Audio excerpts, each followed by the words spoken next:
Petrol کی قیمت بڑھنے پر پارلیمنٹ کے اندر اور باہر اپوزیشن کا احتجاج، بولنے کی اجازت نہ ملنے پر نعرے لگائے، بینرز لہرائے۔ قومی اسمبلی میں خواجہ آصف بولے، عوام پر پیٹرول اور گیس کا بم پھر گرا دیا گیا، عوام پر رحم کریں۔ شازیہ مری بولی، اسپیکر بتائیں پولیس ہر ماہ عوام پر پیٹرول بم گرانے والے گینگ کو کب گرفتار کرے گی؟ سینٹ میں قائد ایوان شہزاد وسیم کا اپوزیشن کو بحث کرنے کی تحریک لانے کا مشورہ۔ رضا ربانی نے کہا 15 روز قبل عوام پر پیٹرول بم پھینکا گیا، کل دوبارہ قیمتوں میں اضافہ کر دیا گیا۔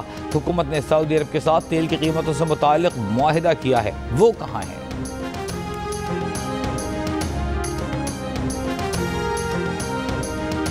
پاکستان میں پیٹرول اب بھی خطے اور دنیا سے سستا ہے، وزیر اعظم کو غریبوں کا احساس ہے، اس لیے زیادہ اضافے سے منع کیا۔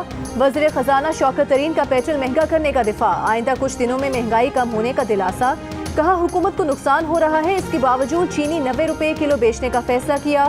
کچھ روز میں گھی کی قیمت 300 روپے فی کلو سے نیچے آ جائے گی۔ غریب طبقے کو براہ راست سبسڈی دیں گے، لوگوں کو مچھلی نہیں دیں گے، مچھلی پکڑنا سکھائیں گے۔ مہنگائی کم کرنے کے لیے انتظامی ایکشن لیں گے۔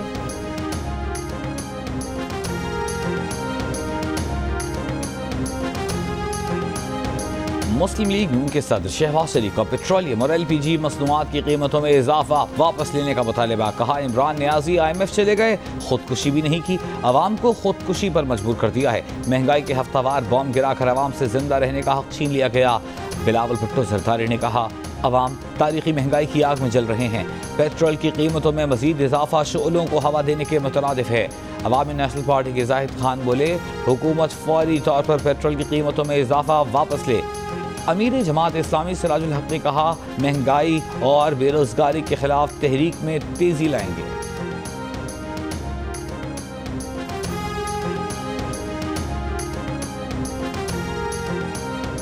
ستمبر میں مہنگائی رواں مالی سال کی بلند ترین سطح 8.98% پر پہنچ گئی۔ شہروں میں 9.13% اور دیہات میں مہنگائی کی شرح 8.77% رہی۔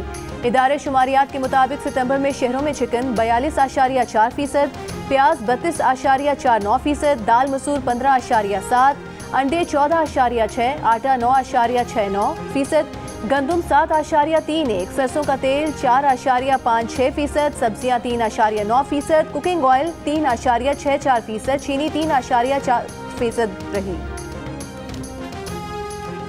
60 روز میں منتخب نمائندے کا حلف لازمی قرار دینے کے صدارتی آرڈیننس کے خلاف نون لیگ کی درخواست مسترد۔ اسلام آباد ہائی کورٹ نے فیصلے میں قرار دیا کہ اس معاملے میں عدالت کا اختیار استعمال کرنا مفاد عامہ میں نہیں۔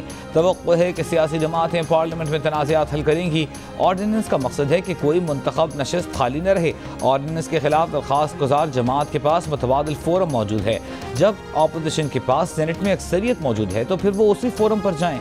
کیا اپوزیشن یہ کہہ رہی ہے کہ ہماری اکثریت سینٹ میں موجود ہے لیکن ہم اس کو استعمال نہیں کر رہے؟ عدالت کو اس قسم کے سیاسی معاملے میں کیوں پڑنا چاہیے؟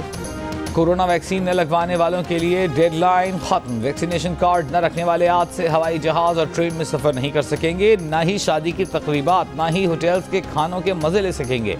ملک میں کورونا کے مثبت کیسز کی شرح 2.8% ریکارڈ، 1411 نئے کیسز سامنے آ گئے، مزید 56 افراد انتقال کر گئے۔ اسلام آباد میں کورونا کے مثبت کیسز کی شرح 2.1%۔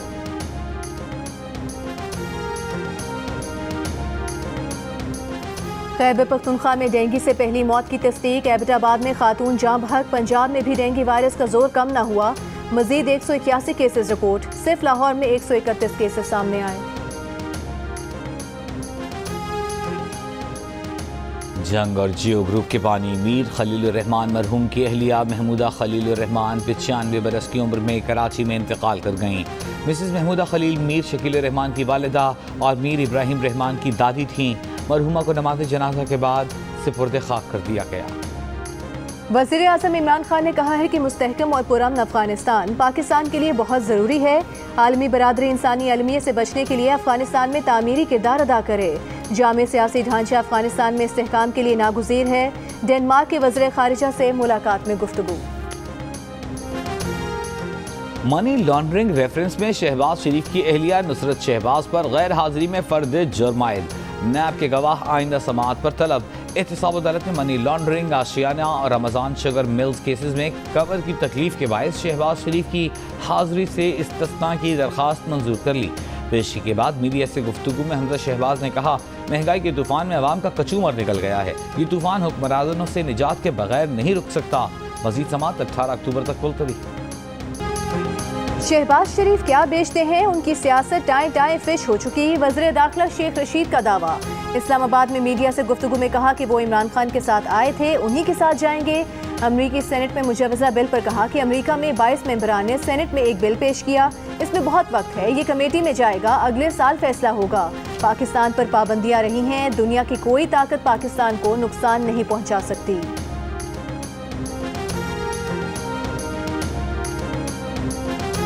نون لیگ کی ترجمان مریم اورنگزیب نے کہا ہے کہ عمران صاحب نے جھوٹی سیاست چمکانے کے لیے ہمیشہ نوجوانوں سے جھوٹ بولا۔ آپ نے سی پیک سے روزگار لیتے نوجوانوں کو لنگر کھانے دیے، اقتدار سنبھالتے ہی نوجوانوں کے لیے تعلیم مہنگی کر دی، تعلیمی بجٹ پر چھری پھیر دی۔ نوجوانوں کو روزگار اور کاروبار کے تاریخی منصوبے نواز شریف اور شہباز شریف نے دیے۔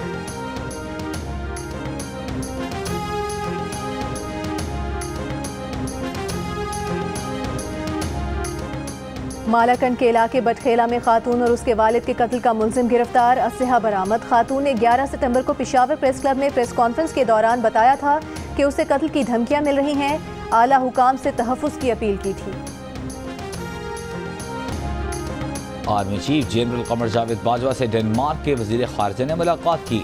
باہمی دلچسپی، علاقائی سیکیورٹی، افغانستان کی صورتحال، اشتراک اور انسانی بنیادوں پر اقدامات پر تبادلہ خیال۔ آرمی چیف نے کہا کہ پاکستان ڈنمارک سے مشترکہ مفاد پر مبنی باہمی تعلقات بڑھانے کا منتظر ہے۔ وزیر خارجہ شاہ محمود قریشی کا کہنا ہے کہ امریکی سینیٹرز کے مجوزہ مسودہ قانون پر خاموش نہیں بیٹھیں گے۔ امریکہ میں لابیز اور ہمارے ہمسائے اس بل کے پیچھے ہیں۔ کانگریس کو افغان امن عمل میں پاکستان کے کردار کو سمجھنا ہوگا۔ افغانستان کے معاملے پر پاکستان کو قربانی کا بکرا بنانا مسئلے کا حل نہیں۔ ڈنمارک کے ہم منصب کے ہمراہ پریس کانفرنس۔ ڈنمارک کے وزیر خارجہ نے کہا کہ نہیں چاہتے کہ افغانستان میں دہشت گرد گروپ دوبارہ منظم ہوں۔ پاکستان پر انگلیاں نہ اٹھائی جائیں، 20 امریکی سینیٹرز کو سابق صدر ٹرمپ پر تنقید کرنی چاہیے جو پاکستان اور غنی حکومت سے قیدی رہا کروا کے طالبان کو اقتدار میں لائے۔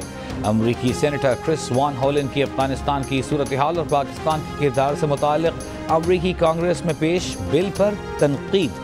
پاکستانی امریکن ڈیموکریٹ طاہر جاوید سے گفتگو میں کہا کہ ٹرمپ حکومت نے دوحہ معاہدے میں افغان فورسز پر حملے روکنے کا نقطہ شامل نہ کرایا۔ کہا کوئی بھی امریکی سینیٹر کسی بھی معاملے پر بل پیش کر سکتا ہے، اس کا یہ مطلب نہیں کہ یہ قانونی حیثیت اختیار کر لے گا۔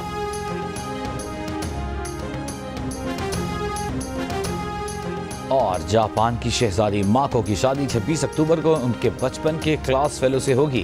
جوڑا شادی کے بعد امریکہ منتقل ہو جائے گا۔ شہزادی ماکو شادی کے بعد شاہی رتبے سے دستبردار ہو جائیں گی۔